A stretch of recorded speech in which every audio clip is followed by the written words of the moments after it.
Live from Sticky Paws Studios in Las Vegas, Nevada, it's The Big O Show. Hi, The Big O here. How are you today?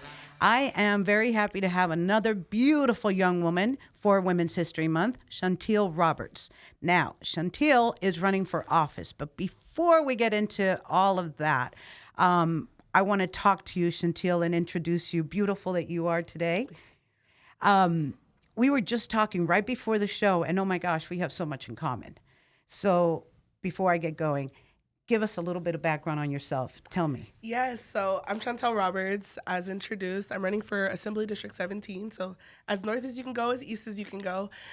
In North Las Vegas, I'm a nonprofit executive, so I work at an organization called Shaddai Refuge Home. We take youth who age out of the foster care system and provide them wraparound services, so workforce development, entrepreneurship skills, and independent living. I teach history in the community, just opened up a pantry here in July, and I had the pleasure of working for the first Black president pro tempore in the state. Just do a lot. Yeah, you are. You're all over the place. Yes. Okay, so let's start with your nonprofit, Foster Youth. I worked for many years in Dieter and workforce development. One of the programs was foster transitioning out of, foster homes. It's one of the most difficult areas because, you think that you're going to be a youth forever, and all of a sudden you turn 18, and whether you're ready or not, you have to leave the system. And this is where wraparound services, workforce development, work experience, career explorations, all that comes in. Right. How does your organization work? Do you partner with other partners? Do you work with the local providers here in town that are also WIOA funded, or how does your organization work? We work a lot of ways. So we work directly with DCFS. Sometimes we'll get youth straight out of group homes. Everybody, we know what please. Department of Children and Family Services. Okay. Look, we know, but they may not know exactly. So we partner with Department of Children and Family Services. Sometimes we'll get youth there. There's also programs like Step Up, Life Step, who we also get aged out foster youth from as well. Thanks to Senator Nguyen, the age for foster youth extended from 18 up until 21. Okay. So now they get that additional bit of assistance when they get out. Oh. But sometimes a lot of foster families don't want to keep them in those same places, so they'll come to us instead. And we'll kind of just love on them, provide them with PSR. PSR is just skill training, so learning how to cook, learning how to clean, learning whatever you really need to be whole. All of these things that your parents usually teach you, we're teaching them that, right?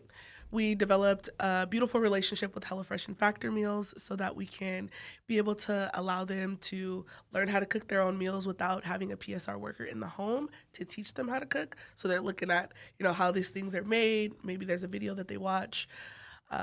Learning how to do their laundry. These are like really simple things that they're learning with us, but we need them so that you can transition to this life to adulthood. Right. To adulthood, right. Because again, we take it for granted. We grew up. My mom was a fanatical cleaner, so I learned to keep a house clean. Not that I cleaned house, because I was spoiled. I have to say, I was one of the few Cuban girls that my mom kept saying, "You're going to have plenty of time to do this. Don't worry about it.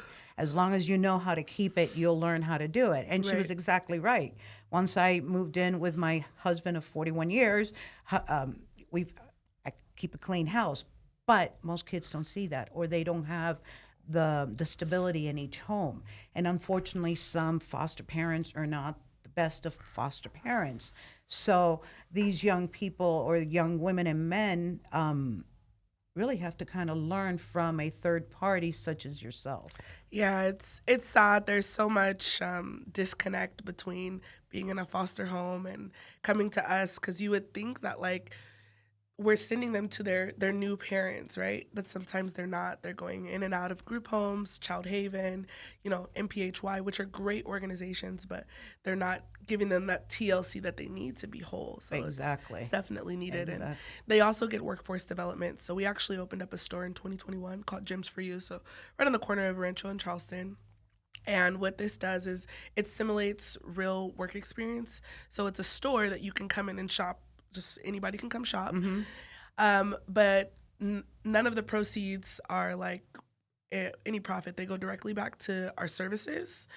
And if you're low income or you're unhoused, you can come in there, get interview clothes, get whatever you need. But it's to teach them like inventory skills, stocking skills, whatever they need. And it's only customer service skills. Right. Telephone skills if they, well, there's no landlines anymore. What am I saying? We actually do have a landline. Okay, We're one of the few. So yeah, all of that, they get to learn it. And also we know that not everybody wants to join the workforce. And I think it's very important to highlight that not everyone wants to be a worker. So we also opened up a entrepreneurships class too, teaching them like how to make T-shirts, how to make carpets, and like how to, apply for a business manufacturing. license. Right. Manufacturing. Yeah. Yeah. Little things, T-shirts. The other thing too that entrepreneurs, and I see that a lot, CSN has an incredible program on it, and they also have, I believe, a hub for entrepreneurs. Yeah. I had Clarissa Cotto here not too long ago, and I was like, oh my gosh, because I worked at CSN, but it was in 1993, 99. And we weren't there yet, but now we have a lot of programs. So having gone through and seeing all the needs in the community and everything that all is required for us to make sure that these kids are ready to go on to the next step, is that what kind of got you interested in running for office? A little bit. I had this goal to run for office for a few years. We're going to get a little sad first. So in 2020, within the span of 4 months, I lost 2 of my sisters and my father. Ay, Dios mío. Right. It was crazy. And I know a lot of people take that time. Was it during COVID or? Yeah. So my father passed of COVID. My sister died of cancer. And my other sister died as an innocent bystander to gun violence. So when I sat there, I kind of was like, why? How? How? But I was also reading a lot at that time. So I'm reading all types of books. And I kind of put it together that my family wasn't just dying because of gun violence. They weren't just dying because of COVID. They were dying because of systemic pressure. There's other things that are happening within the system that causes more, Black and Latino folks to die from COVID, that causes gang violence in low-income community, that causes medical negligence in Black and Brown communities. And I was like, how do I avenge them? What do I do? What do I do next? And it was I run for office. I be the change that I want to see so that nobody else has to experience You're that the same voice. pain. Right. There's transformative power in pain. And I always think of that, there's this breaking point for everyone who truly cares. It's makes you I got to get out there and I got to do something else. And that, for me, it was running for office. So I was already politically engaged, I've worked with NARAL and Next Gen Climate and all of these other organizations. So it helped me to switch gears. So this was around 2020. So George Floyd was happening. I got very involved in that. I was also pregnant at these protests. So I got very engaged with that. And I kind of created my own lane. And it led me to the job I'm at now, El Shaddai. And I just started there to kind of get my head out of it. And I was cleaning up their daycare. And I started to develop a relationship with the founder of the organization. Her name is Miss Angie. And once I started to develop that relationship with her, I was like, I want to do more. I can't just sit back. My father was a huge unhoused advocate in California. He was in the middle of opening a shelter for unhoused people in California. So I was like, I got to do more. So she gave me an avenue to create programs at the nonprofit, help expand their reach. And eventually it led me here to running for office. So it's just all these unfortunate and then fortunate events just lining up. Well, perfectly. The saying says that, God closes one door and another one opens. Yes. A lot of people would just break down and give up. And you are one strong woman that said, no, I need to be there. I need to be the voice for the future. And also a role model for your child. Yeah. Standing up for those that don't have a voice or can't stand up for themselves, So tell me more about what are your plans? Now, you are running in District 17, which is North Las Vegas. Right. Okay. And I know they're about to open the, oh my God, what was that center, George? The Dolores Huerta's. The Dolores Huerta Center, which Huerta, is a yeah. one-stop center, one-stop shopping is what I call it, for services. Right. So that's going to be a great way also for your nonprofit to kind of connect with those services there, because we take it for granted. And I always say this, people tell me, oh, you're an expert. And at first I was like, no, I'm not an expert. And then one director told me, she told me a long time ago, as a matter of fact, it was Dr. Fain at UNLV. She was the chief of staff for Dr. Harder. And she told me, Odie, you are an expert in your field because you know more than most people. And I thought, you know what, you're right. You're right, because we take it for granted, the knowledge we have. But we have to be able to share that knowledge, especially with, people of color that don't always know what their rights are or where to go or what to do. So I love the fact that you're working with everyone around in the city to connect them to these resources. Now, do you also find yourself working with reentry program? I notice you have your Justice for Jorge Gomez. I guess Jorge Gomez, and I apologize, really, I never heard this, but on June 1st, 2020, Jorge Gomez was shot 19 times by the Las Vegas Metropolitan Police Department while peacefully protesting. He was 25 years old. George, you and Cameron went down to the downtown area during those peaceful showings, correct? Correct. Yeah, it was wild. It's like one of those things where, like, for me, it was more so I just needed to see the human element of it, and like how crazy it really is, because you see it on TV your whole life.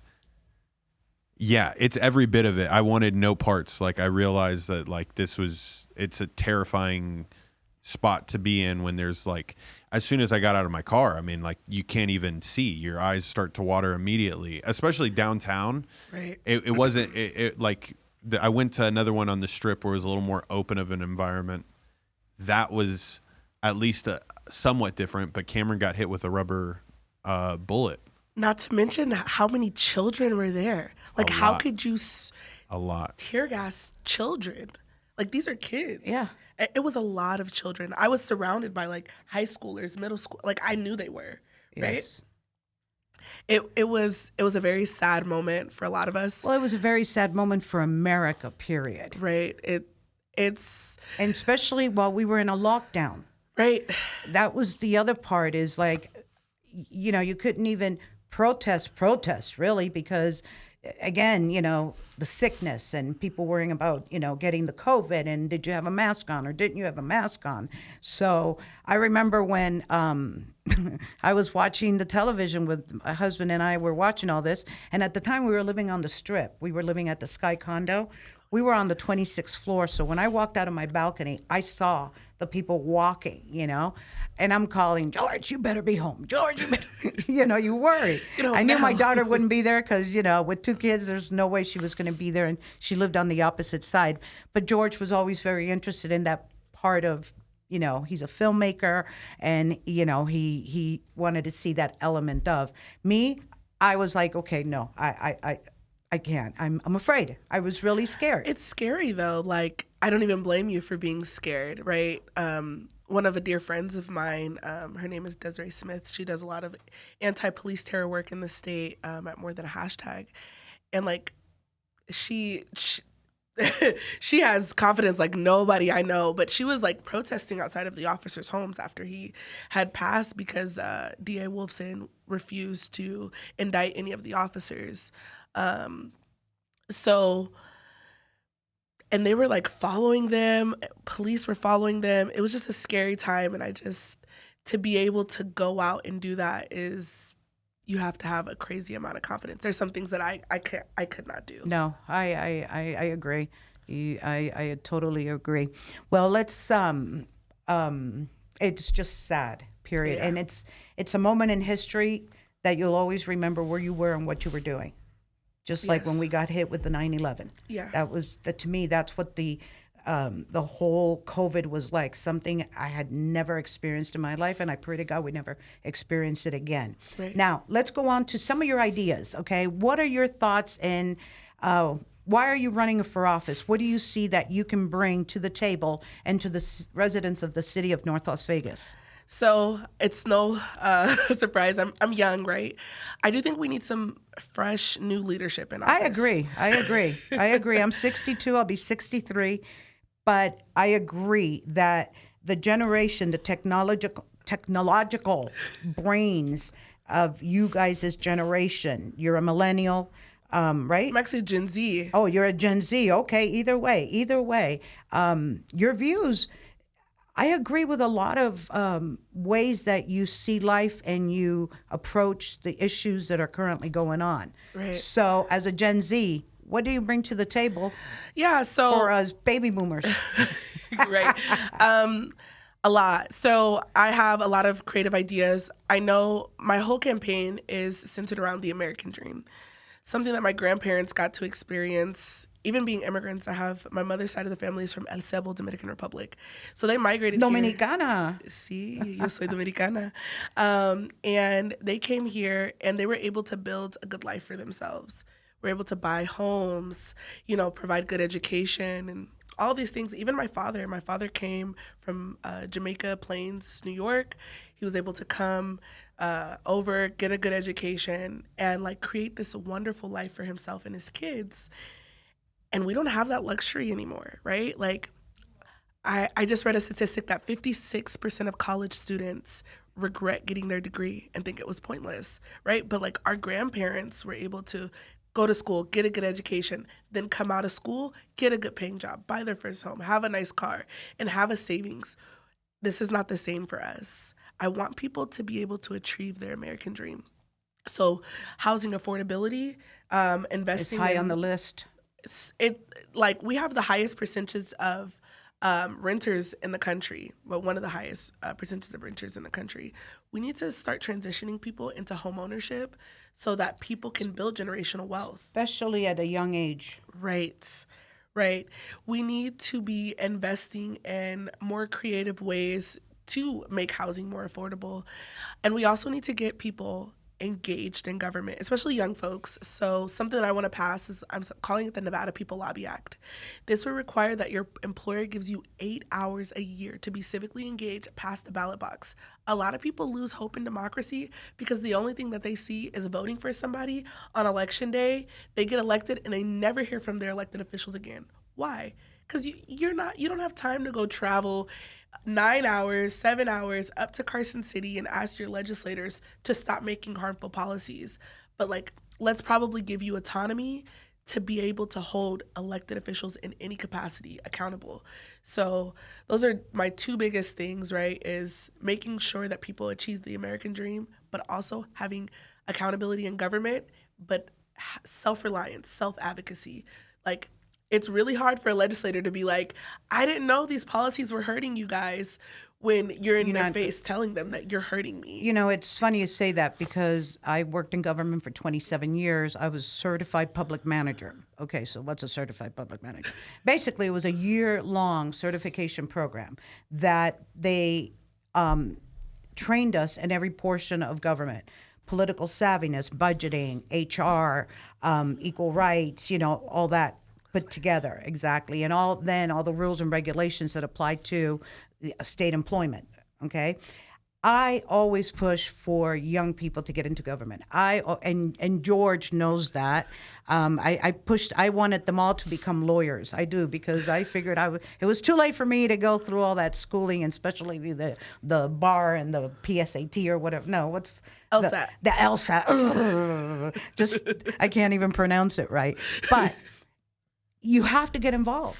If you want something done, you could sit and cry, moan, and groan. But then what's the next step?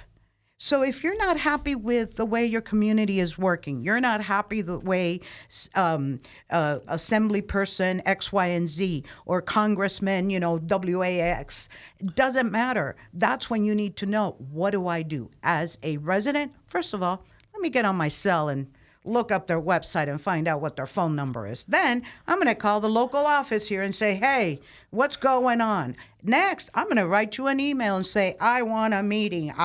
And you as a resident, you have a right. But most people don't know that.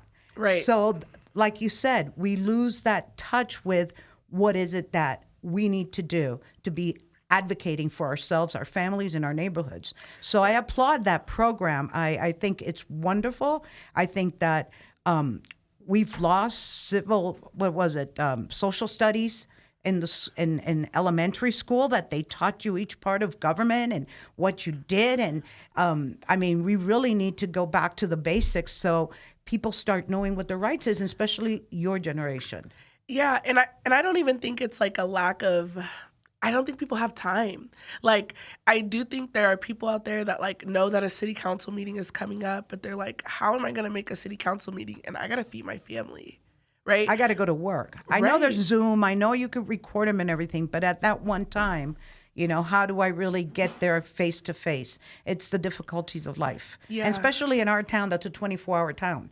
Right. So your parents may be working, a swing shift. So that starts what's a swing shift? 11? Yeah, like 11 a.m. to 7 p.m. Yeah. Or something like that. And by that time, everything is done, right? Exactly. Because all these meetings start at like 4, 3 o'clock. Some of them are like 9 o'clock in the morning. How could you ever? I was just at an interim meeting for commerce and labor that I spoke at, and how would I have made that 9 a.m. if I didn't make my own schedule? Exactly. I wouldn't have made it. It's very difficult. Wow. So let me ask you another question. What are your views on homelessness? Because homelessness is all over our city, all over. And I feel for them. But I also know that, they suffer from all sorts of problems. I'm not an expert by no means, but again, that population needs support and help. How do you plan on also assisting the city and making sure that our streets are safe for the residents as well? Yeah, so huge issue. It's a big Monumental. topic. It's a big topic to talk about. But I think it starts with stopping criminalizing people who are unhoused. I think a big conversation is like, how do we get them off of the streets? Like, without putting them in jail. Right. Or giving them a ticket to move, and then they just move to the corner down. Right. And it's not okay. So I do a lot of work with our unhoused community, and a motto that I live by is stop telling our unhoused community where they should go and start helping them survive in the places that they want to be. So, right, like a lot of them have mental health issues. But how do you get them to go to a medical facility to get that help, to get the medication that they need in order for them to... But the thing is, there isn't like a lot of medical facilities that they can go to, especially when they're disabled. So I don't know if you know this, but we have one of the largest unhoused rates in the nation as well. Yeah. So meaning, for those of us that don't know, meaning after all of the shelters are at capacity, still 60% of unhoused people are outside. So we don't even have the infrastructure to support them. We need to start investing, and like there's the infill housing development project. Mm-hmm. A lot of that housing could go to our unhoused community, but it's very hard there's so many barriers to entry for even nonprofits, if you're not this huge conglomerate nonprofit, to even start investing to be able to provide them shelter. Or temporary shelter, exactly. Well, right. I know that, and I didn't finish reading the article, but the mayor of Los Angeles put out a plan regarding that, and it was temporary housing. And I think what they did is they took, or some owner that had like a Motel 6 that had closed down during COVID or something, that, yeah. Or I don't know if it was a Motel 6 or what, but it was a motel establishment that was closed. And the owner actually said, look, I'll open it up. And they opened it up, and with different type of grants are able to pay the power bill, et cetera, et cetera. And meanwhile, they also had a lot of support from the medical sector, where they came in, free of charge.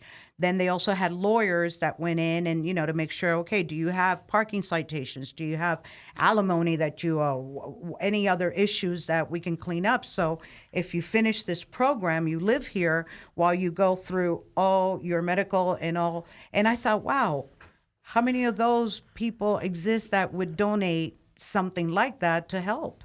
Yeah, no, we actually have that here. A lot of people who are unhoused, it's usually women and children who are unhoused at the Roadway Inn. Yeah. So we do have that. We definitely need to expand programs like that, but we also need to figure out how to stop criminalizing them. Like, there's sweeping ordinance. They come out and they sweep. Imagine everything that you ever, like, To us, it's nothing, but to them, it's all they own. And then just taking it and putting it in the trash. Right. And just doing sweeps. It's inhumane. It's not right. And it costs us a lot of taxpayer dollars. We could be using that money to invest in housing for them. And putting them, Right. So reallocation of, the money is a huge thing. Yeah. We need to reallocate a lot of the money that we spend on criminalizing them and investing it back to housing programs and supporting housing. Exactly, and getting them back into. Wow, Chauntille, you're an amazing woman. For Women's History Month, I've been lucky that I've been able to talk to some incredible women, and you're one of them. You're definitely involved in the community. If anyone tells you otherwise, tell them to come and talk to me, because you do more in one day than I've done in a week. But that is just the crown that you're wearing. And I appreciate the fact that you're running for office and giving the best shot you can at them hearing your voice and hearing all those wonderful ideas that you have. So thank you again for coming on the podcast. I greatly appreciate you, and we'll be following each other for sure. For sure. Thank you so much for having me. All right. Thank you, and see you next time.